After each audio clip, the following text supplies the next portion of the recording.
देखो धरा पर हनुमत जी ने, देखो धरा पर हनुमत जी ने सुख कृपा बरसाई है।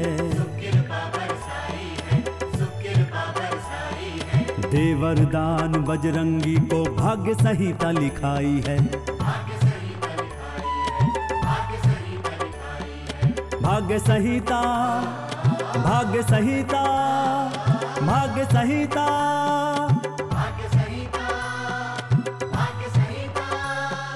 भाग्य संहिता।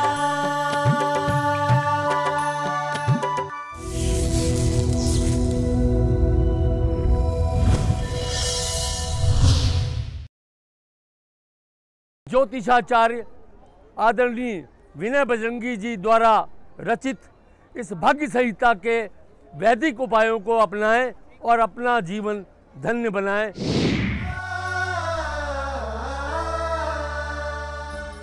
धरा पर है एक पावन स्थान जहां होता है मानव कल्याण। मेरी बेटी जवान हो रही है, मुझे इसकी शादी की बड़ी चिंता है।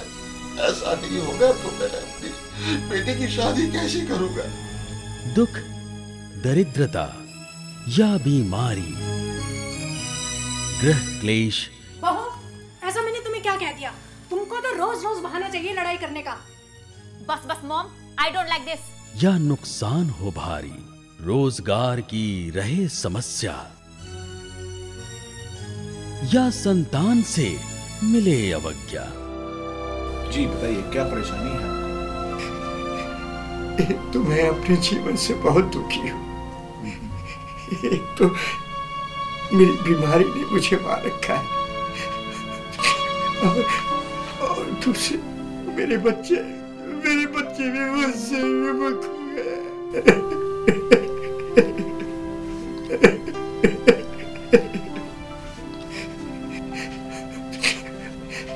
चले आओ बजरंगी धाम, जहां होता है मानव कल्याण। ऊर्जा का होता संचार, सुखद भविष्य के खुले द्वार। रोजगार के मिले आयाम, भावी खतरों से करे सावधान। चले आओ बजरंगी धाम, जहां होता है मानव कल्याण। वसुंधरा पर मानव हर पल नई परेशानियों में पड़ जाता।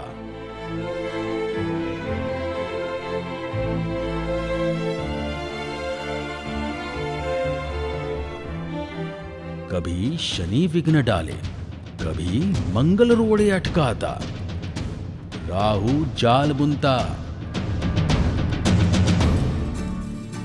केतु भी मदमाता। सूर्य बुध शुक्र गुरु चंद्र भी आए दिन धमकाता। कोई पूर्ण इलाज समझ नहीं पाता।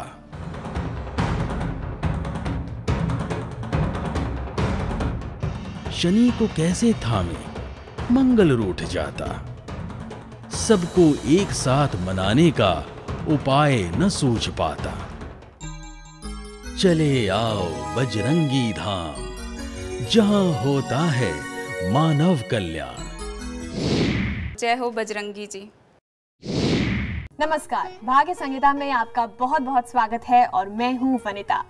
दोस्तों, हम सब चाहते हैं कि हमें भविष्य के बारे में पता चल जाए। हम सब में ये उत्सुकता होती है कि भविष्य में हमारे साथ क्या होने वाला है, उसके बारे में कोई ना कोई हिंट हमें जरूर मिल जाए।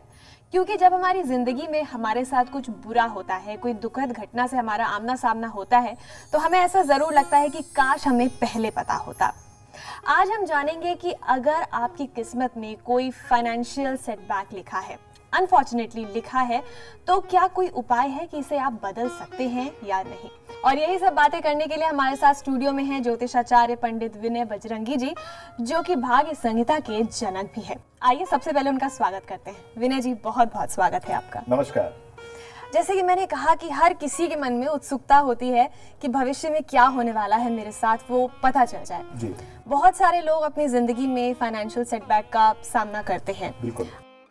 जॉब चली जाए, उस वजह से अर्निंग रुक जाए, या फिर कोई बिजनेस में हो और उसमें हमें घाटा हो रहा हो, क्या ये हम पता कर सकते हैं ज्योतिष के जरिए कि हाँ मेरी जिंदगी में इस समय फाइनेंशियल सेटबैक आएगा? बिल्कुल कर सकते हैं। देखिए, जो आपकी कुंडली होती है वो आपके आने वाले जीवन का आईना होती है। यदि आपकी कुंडली को पढ़ने वाला कोई सही व्यक्ति मिल जाए और ये आपको वो बता पाए कि आपके जीवन में कब कब फाइनेंशियल सेटबैक आने वाले हैं, तो आप अपना जीवन उस प्रकार से प्लान करना शुरू कर देंगे और उसके अंदर यदि कोई परेशानी आने वाली होगी तो आपके पास वो इतनी आराम से पहुंचेगी नहीं। अब करना क्या होता है, आपकी कुंडली को सही तरीके से पढ़ना होता है और उसके पश्चात आपको बताना होता है कि कौन कौन से ग्रह आपको परेशानी देने वाले हैं। अब बात यह है कि कौन सा ग्रह कब टाइमिंग करेगा, यानी कि उसकी दशाएं कब आएंगी, उसका गोचर कब आएगा और कब आपको वो परेशानी देने वाला है। परेशानी का एम्पलीट्यूड कितना होगा, यानी परेशानी बड़ी होगी या छोटी होगी। बड़ी कितनी बड़ी होगी कि आपका पूरा का पूरा बिजनेस तो रिवर्स नहीं कर देगी, आपकी सारी की सारी जो प्लानिंग है उसको तो रिवर्स नहीं कर देगी, और यदि छोटा होने वाला है तो वो कितना छोटा होने वाला है। ऐसा भी हो सकता है कि इतना छोटा हो जिसकी वजह से आपको कोई फर्क ना पड़ता हो। हम बात कर रहे हैं उस फाइनेंशियल प्रॉब्लम्स की जिसकी वजह से आपका पूरा का पूरा कार्यक्रम, आपका पूरा का पूरा जीवन जो है वो अस्त व्यस्त हो जाता है। अब बात ये होती है कि जो आपकी कुंडली होती है उसके अंदर कुछ ऐसे ग्रह होते हैं जो आपके फाइनेंसेस को देखते हैं, यानी कि फाइनेंसेस को पुल बैक भी कर सकते हैं और उनको बढ़ा भी सकते हैं। यदि जो बढ़ाने वाले होते हैं उनके साथ हमको अच्छा व्यवहार करना चाहिए, यानी कि उनको हमको इस प्रकार से पूछना चाहिए ताकि जो प्रॉस्पेरिटी हो वो बढ़नी शुरू हो जाए, और जो परेशान करने वाले हैं उनको इस प्रकार से पूछना चाहिए ताकि वो आपके जीवन के अंदर कम से कम दखल डालें। तो बात ये हुई कि जो आपको परेशान करने वाले हैं उनको किसी प्रकार से हमको दबा के रखना है, और जो अच्छे ग्रह हैं जो आपको अच्छी प्रॉस्पेरिटी दे सकते हैं उनको हमको इस प्रकार से पूछना चाहिए कि आपकी जो प्रॉस्पेरिटी है वो बढ़ जाए। सुख, समृद्धि, तरक्की के वो सारे द्वार जिसकी एक ही कुंजी है, भाग्य संहिता। All the credit goes to Pandit Vinay Bajrangi ji and his book भाग्य संहिता। विनय जी, पहली बात तो ये है कि जो हमारा चार्ट हो वो हमें सही पता चले। बिल्कुल। बहुत विश्वसनीय तरीके से कोई हमें बताए कि हाँ ये आपके चार्ट की रीडिंग है, और उसके बाद अगर ये पता चलता है कि हाँ हमारी लाइफ में एक फाइनेंशियल सेटबैक आने वाला है, तो क्या कोई रेमेडियल मेजर्स लिए जा सकते हैं? बिल्कुल लिए जा सकते हैं। देखिए, जब आपकी कुंडली होती है, आपका चार्ट होता है, उसके अंदर कुछ ग्रह ऐसे होते हैं जो कि आपको सपोर्ट करते हैं और कुछ ग्रह ऐसे होते हैं जो आपको सपोर्ट नहीं करते हैं, यानी कि वो आपके शत्रु होते हैं। यहाँ पर मैं इन ग्रहों को देवता ग्रह कहूंगा जो आपको सपोर्ट करते हैं, और वो ग्रह जो आपको सपोर्ट नहीं करते हैं उनको राक्षस ग्रह कहता हूं। आपकी कुंडली के अंदर जो देवता ग्रह होते हैं उनको हमको बलिष्ठ करना होता है, यानी उनको हमको ताकतवर करना होता है। We have to make them strong. और जो आपके शत्रु ग्रह होते हैं यानी राक्षस ग्रह होते हैं उनको हमको थोड़ा सा निर्बल करना होता है, यानी कि थोड़े से वीक रहें तो अच्छा रहता है। तो हमारे पास ऐसे बहुत सारे रेमेडियल मेजर्स होते हैं। यदि आपकी कुंडली देखी जाए तो आपको हम बता सकते हैं कि कौन कौन से ऐसे आपको मेथड्स करने हैं, कौन से ऐसे रेमेडियल्स मेथड आपको अपनी जिंदगी में लेके आने हैं ताकि आपके जो देवता हैं वो तो बलिष्ठ हो जाएं और जो आपके राक्षस हैं वो कमजोर हो जाएं। अब आप बताइए, जब वो देवता बलिष्ठ हो जाएंगे और जो राक्षस हैं वो कमजोर हो जाएंगे और उनके बीच में जब युद्ध होगा तो कौन जीतेगा? देवता जीतेंगे। और जब देवता जीतेंगे तो आपको जो परेशानी आने वाली है वो फिर नहीं आएगी। यहाँ पर ध्यान देने वाली बात क्या होती है, मैंने ऐसे बहुत सारे लोग देखे हैं जो कि अपने सब ग्रहों को बलिष्ठ करना शुरू कर देते हैं, यानी देवताओं को भी बलिष्ठ कर देते हैं और अपने राक्षसों को भी बलिष्ठ कर देते हैं। आप खुद बताइए, जब सबको आप बलिष्ठ कर देंगे तो क्या होगा? जब आपस में उनके घमासान होगा, जब उनमें आपस में लड़ाई होगी तो कौन जीतेगा? हो सकता है कि आपके राक्षस जीत जाएं। तो ऐसा नहीं करना होता है। ये जरूर समझना होता है कि हमको कौन से उपाय यानी कौन सी रेमेडीज कब करनी है।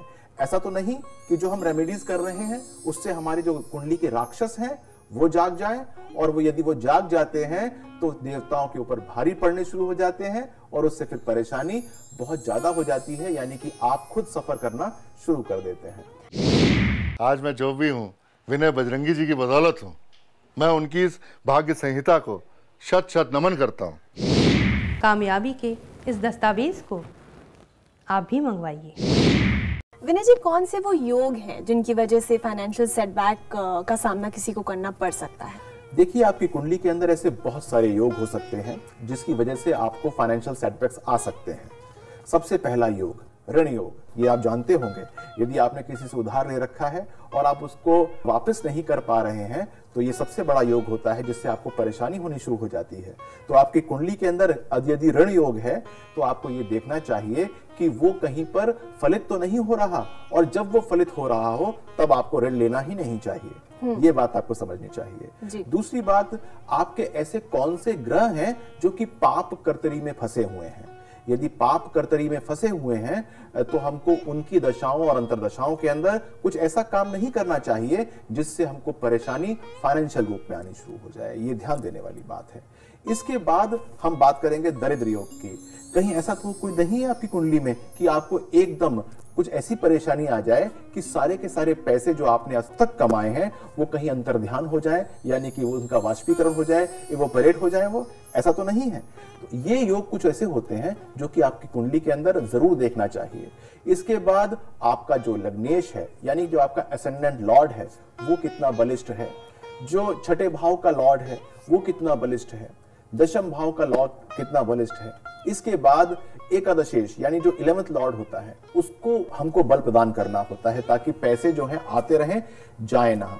ऐसे बहुत सारे टाइमिंग्स होते हैं जब आपको आपकी कुंडली के राक्षस गलत काम करने पे मजबूर कर देते हैं, यानी कि आपको वो कुछ ऐसे डिसीजंस लेने पे मजबूर कर देते हैं जो कि आपके लिए बाद में फाइनेंशियल वायबल नहीं होते हैं। तो आपको इन सब से बचना चाहिए और समय समय पर अपनी कुंडली दिखाते रहना चाहिए।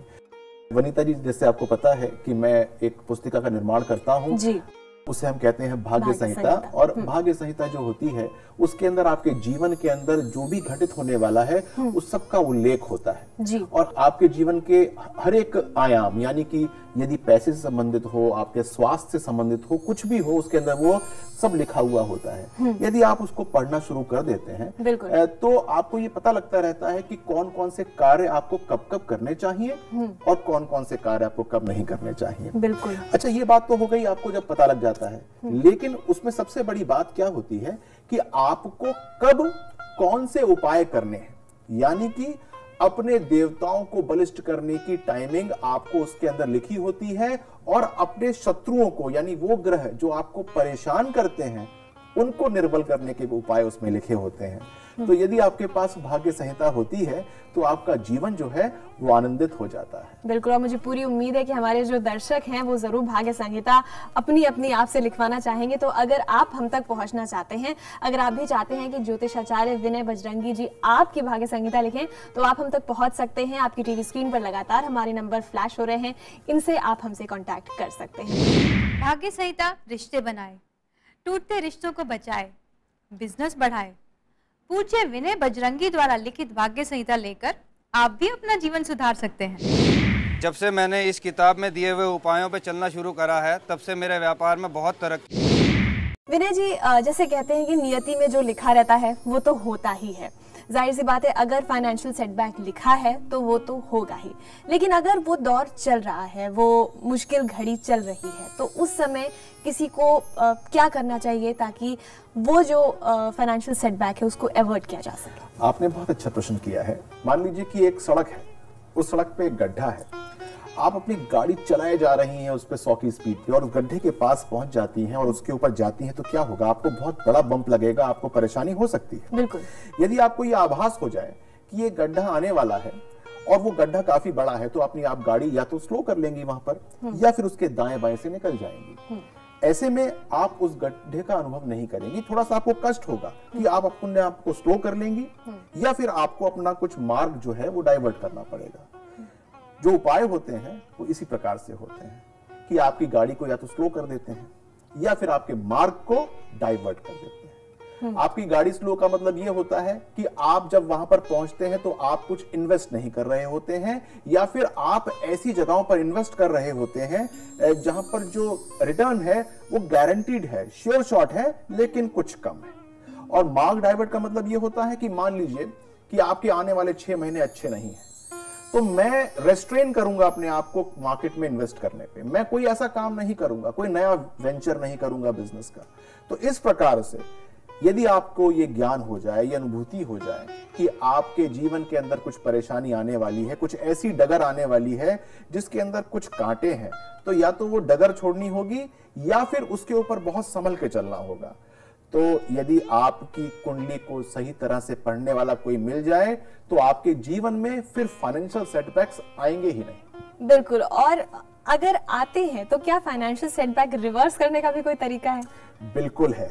यदि आपने आज तक अपनी कुंडली को नहीं दिखाया, आपने अपनी कुंडली का अवलोकन नहीं कराया किसी से, लेकिन उसके बाद आपने कुछ बिजनेस में कहीं पर आपने इन्वेस्ट किया या आपने कोई नया काम शुरू किया, आपको लगा कि कुछ परेशानी क्रिएट हो गई, एकदम जो आपने सोचा था वो नहीं हुआ और आपको लॉसेस हो गए, और लॉसेस भी बहुत गंभीर हो गए, बहुत बड़े हो गए, तो आपके लिए कुछ ऐसी रेमेडीज जरूर होती हैं ताकि आप जो है वापस ट्रैक पे आ सकें। कुछ वक्त लग सकता है, कुछ समय लग सकता है वापस आने में, लेकिन आपको दोबारा लाया जा सकता है। देखिए, मैं आपको बताना चाहूंगा कि बहुत लोगों को बहुत ज्ञान होता है, और इस जमाने के अंदर जब इंटरनेट माध्यम जो है वो बहुत सशक्त हो चुका है, तो आप भी अपनी डेट ऑफ बर्थ डाल के कुछ भी देख सकते हैं कि क्या होने वाला है, क्या नहीं होने वाला है। लेकिन रेमेडीज करना और उनको बिना किसी से पूछ के करना बहुत परेशानी का सबब हो सकता है। तो आपको ये ध्यान देना बहुत जरूरी है कि रेमेडीज कौन सी करनी है, उनकी टाइमिंग्स क्या होनी चाहिए और उनका माध्यम क्या होना चाहिए। ऐसा ना हो कि आप गलत रेमेडीज कर लें, गलत माध्यम के द्वारा कर लें या गलत समय पे कर लें और आपको कुछ लाभ प्राप्त ना हो और आपका विश्वास जो है वो एस्ट्रोलॉजी से उठना शुरू हो जाए। विनय जी, एक सवाल और मेरे जहन में आ रहा है कि अगर कोई बिजनेसमैन है, किसी का बड़ा व्यापार है या किसी ने नया शुरू किया है अपना कोई बिजनेस, तो जाहिर सी बात है कि जितने भी लोग अपना बिजनेस करते हैं वो लोग पैसे को लेके, बिजनेस को लेके बहुत फूक फूक कर कदम रखते हैं। तो ऐसे में अगर वो अपना चार्ट रीड कराते हैं, अगर उनकी कुंडली कोई अच्छा ज्योतिषी पढ़ता है, तो क्या उन्हें ये बताया जा सकता है कि आप अपने बिजनेस में ऐसा गलत डिसीजन मत लीजिएगा, यहाँ पे लॉस हो जाएगा? बिल्कुल। देखिए, मैं कहना चाहूंगा यहाँ पर एक बात, बहुत जरूरी बात है, समझ लीजिए इस बात को। आप अपना बिजनेस शुरू करने वाले हैं, उसके अंदर लाखों करोड़ों रुपए इन्वेस्ट करने वाले हैं, अच्छी मात्रा के अंदर आप ये पैसा लगाने वाले हैं, तो आप जो है किसी ज्योतिषी से मिलकर ये क्यों नहीं पूछ लेते कि इसमें होने वाला क्या है? इसमें कुछ जाएगा नहीं आपका, आपको ज्ञान हो जाएगा अपने फ्यूचर के बारे में।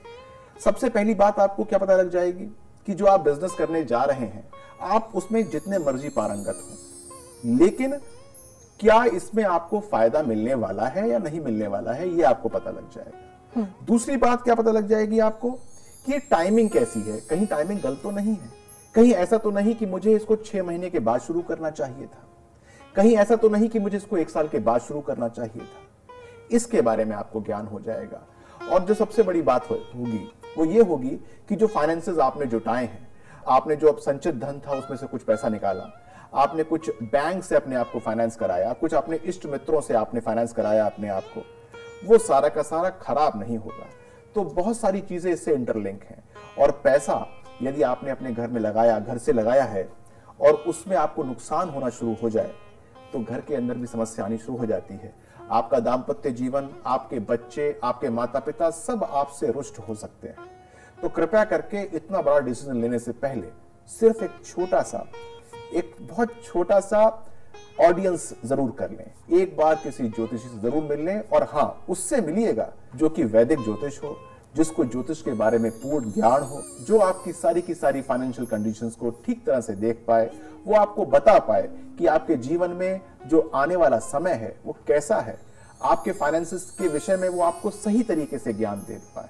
यदि कोई ऐसा व्यक्ति आपको मिलता है तो निश्चित तौर से आपका जो बिजनेस आने वाला होगा या फिर जो चल रहा होगा या फिर कोई फाइनेंशियल प्रॉब्लम आपको आ चुकी होगी, उससे जरूर आपको निजात मिल जाएगा। बिल्कुल, बहुत अच्छी बात कही विनय जी ने। हो सकता है कि आपको आपके व्यापार की बहुत अच्छी समझ हो सकता है कि आपको आपके प्रोफेशन की बहुत अच्छी समझ हो, लेकिन कई बार ऐसा होता है कि आप बहुत केपेबल होते हैं लेकिन समय आपको फेवर नहीं कर रहा होता है। इसलिए ये जानने के लिए कि समय फेवरेबल है या नहीं, आपका ये डिसीजन डिसीजन आपको आगे अच्छा फल देगा या नहीं, इसके लिए बस एक छोटा सा एफर्ट ये करना है कि एक विश्वसनीय ज्योतिषी के पास जाना है और उनसे अपनी कुंडली रीड करवानी है। यहाँ पे आप हम तक पहुंच सकते हैं, नंबर्स लगातार आपकी टीवी स्क्रीन पर फ्लैश कर रहे हैं और आप खुद विनय जी से अपनी भाग्य संहिता बनवा सकते हैं। अगर आप भी अपने घर आंगन में शांति चाहते हैं, सुकून चाहते हैं, खुशी चाहते हैं, तरक्की चाहते हैं, तो अभी अपनी व पूरे परिवार की भाग्य संहिता जरूर बनवाइए। इसमें जो पाए हैं इतने सरल हैं, अगर आप उस पर चलेंगे तो आपका भाग्य बदल सकता है, ऐसा मैं विश्वास दिलाता हूँ। चले आओ बजरंगी धाम, जहां होता है मानव कल्याण। विनय बजरंगी ने वेदों को जाना, उद्देश्य बनाया आपके द्वारे परम इष्ट को लाना। जाना उन मंत्रों को जिससे काज सफल हो जाते। राजा चाहे हो राम, उद्देश्य सभी हैं पाते। संत सन्यासी ऋषि मुनि भूले जिस वाणी को, बजरंगी की कृपा से लाए विनय फिर उस विद्या को। इस धरा पर होता था वो यज्ञ, जब जब एकादशी वो पूर्णिमा आती। वो मंत्र क्रिया वह यज्ञ लोप हो गया था सरस्वती की भांति। चले आओ बजरंगी धाम, जहां होता है मानव कल्याण।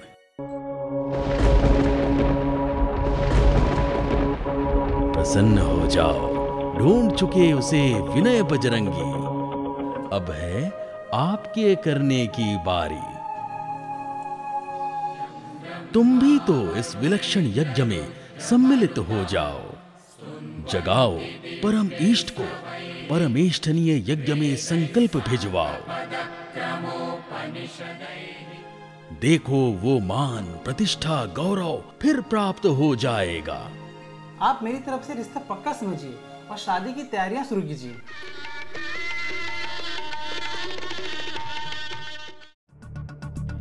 हानि, डर, भय, दरिद्रता सब लोप हो जाएगा। चले आओ बजरंगी धाम, जहां होता है मानव कल्याण। हनुमत के वरदान से विनय हुए बजरंगी। वेदों की विद्या, अविरल ज्ञान की धारा बह निकली। अनुसंधान किया फिर और होश लिया जब, आई हाथ वो युक्ति जिससे जीवन इंद्रालय सा हो जाता। पाओ उस यंत्र को जिससे जीवन सुगम सा हो जाता। मन राम, तन सीता सा, घर अयोध्या सा हो जाता।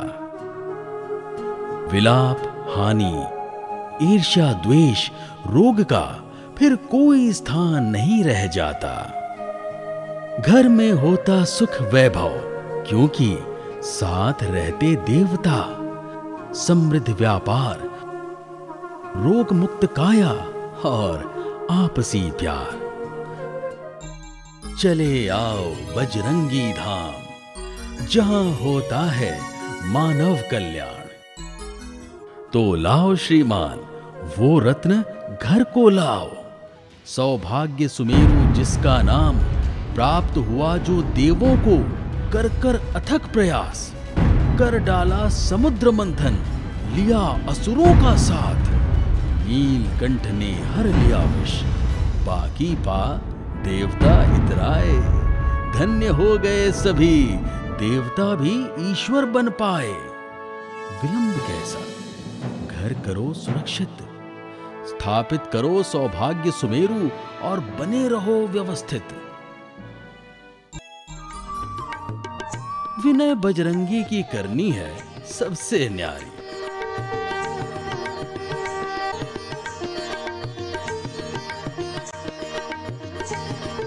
लाए परमेष्ठनीय कवच, कर लो धारण की तैयारी। रखने मात्र से सब ग्रह मान जाते। ग्रह देवता देते आशीष, ग्रह राक्षस भी मान जाते। कलयुग में कौन होगा परम मित्र? बोले बजरंगी, परमेष्ठनीय कवच यत्र तत्र सर्वत्र। चले आओ बजरंगी धाम, जहां होता है मानव कल्याण।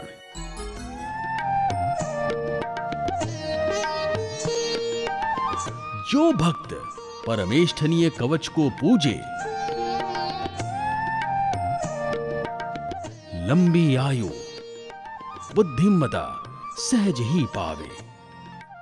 अग्नि भी रक्षा करे उसी की, जल भी कुछ नहीं कर पावे। सूर्य सा प्रतापी होवे, कुबेर के द्वार खुले ही पावे। हर मनोकामना सिद्ध हुए तिहारी, जहूं तू परमेष्ठनीय कवच को पूजे। चले आओ बजरंगी धाम, जहां होता है मानव कल्याण। मानव कल्याण है विनय बजरंगी का परम उद्देश्य।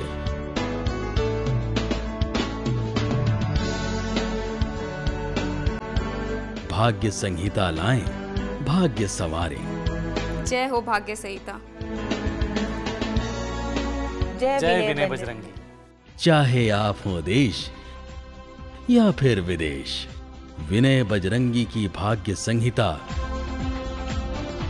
करती भविष्य स्पष्ट। पग पग पर उपाय बतलाती, जीवन करे उत्कृष्ट। श्रृंखला है वैदिक उपायों की,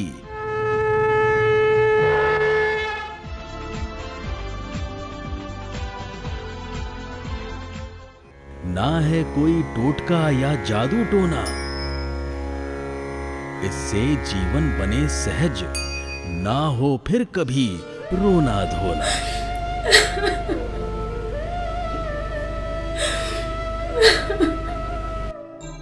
चले आओ बजरंगी धाम, जहां होता है मानव कल्याण। हो जिसके साथ भाग्य संहिता, संवरे उसका भाग्य। आशीष मिले सब ग्रहों का, बने सबरे काज। वाह, ये तो वाकई चमत्कार हो गया।